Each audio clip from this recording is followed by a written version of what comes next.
இதய தாகம் நீ, இருளின் தீபம் நீ, உதய காலம் நீ, உறவின் பாலம் நீ. தள்ளாடினான் தடுமாறினேன், கண்மூடினான் வழி மாறினேன். தீராத துன்பங்களில் நீ தாயாக தாலாட்டினாய். என்னோடு நீ பேச வந்தாய், என் வாழ்வை நீ மாற்றி நின்றாய். என் தெய்வமே, என் தெய்வமே, நீ இன்றி நான் இல்லையே. உன் நினைவின்றி வாழ்வில்லையே. என்னோடு நீ பேச வந்தாய்,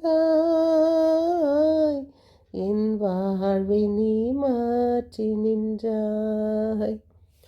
ஆம், இயேசு நாம் ஒவ்வொருவருடைய வாழ்க்கையை மாற்றுவார். இன்று 18-11-24 இருக்கிறோம்.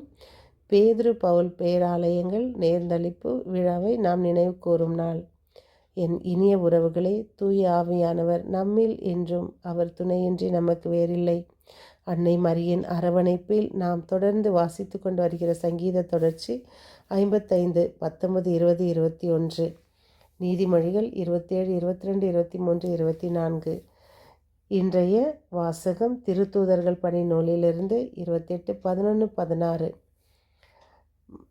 இன்றைய தூய நற்செய்தி வாசகம் மத்தேயு 14, 22, 33. நம் நம்பிக்கையால் நாம் இயேசுவை நோக்கி நடப்போம், இயேசுவோடு நடப்போம். இயேசுவோடு நடப்பதால் நமக்கு எந்த இழப்பும் இருக்காது. இயேசு இல்லை என்றால் தான் நாம் முழுகுவோம். தண்ணீருக்குள் இயேசு இல்லாத போது தான் நாம் தத்தளிப்போம்.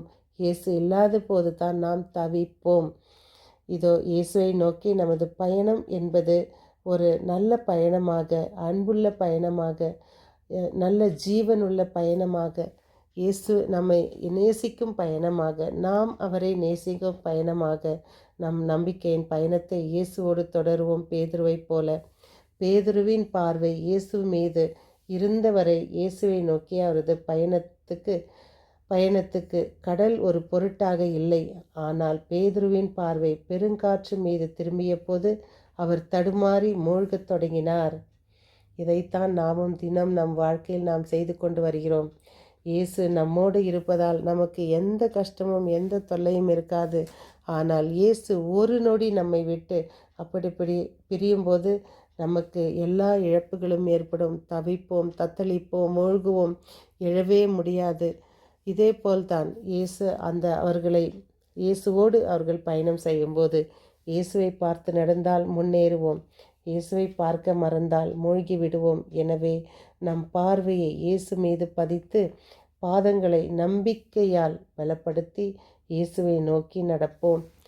அதேபோல் இயேசுவோடு பயணித்த அவர்களுடைய சீடர்கள் இயேசு ஏறியவுடனே அவர் படகில் கடல் மீது காற்று அடங்கியது, பெருங்காற்று அடங்கி அவருக்கு அஞ்சு அது அப்படியே அமைதியானது. அப்பொழுது அங்கிருந்தவர்கள் உண்மையாகவே நீர் இறைமகன், காற்றும் கடலும் இவருக்கு அடங்கிறது என்று பேசி உண்மையாகவே நீர் இறைமகன் என்றனர்.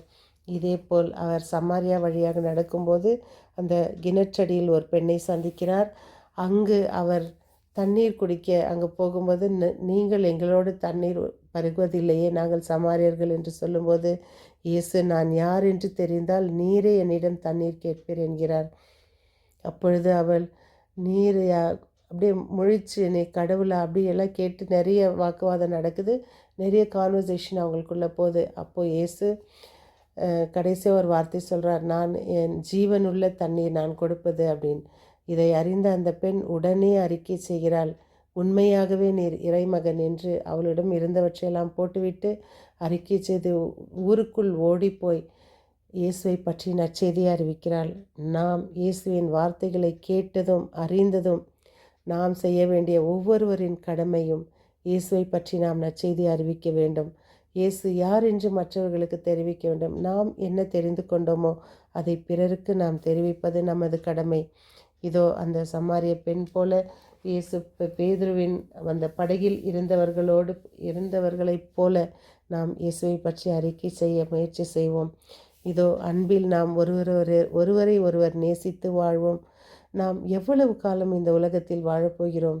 பகைமையும் காழ்ப்புணர்ச்சியும், நாம் வேண்டாத விரோதங்களும் வேண்டாத வாதங்களும் நாம் செய்து எத்தனை நாள் நாம் வாழ்வோம்?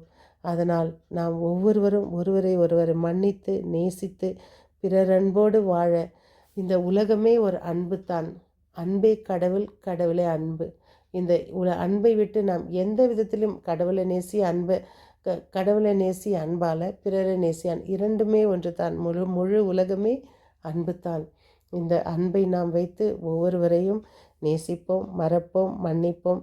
தொடர்ந்து நற்செய்தி வாசிப்போம், திரு ஜெபமாலை ஜெபிப்போம். மீண்டும் சந்திக்கும் வரை உங்கள் அன்பு தோழி.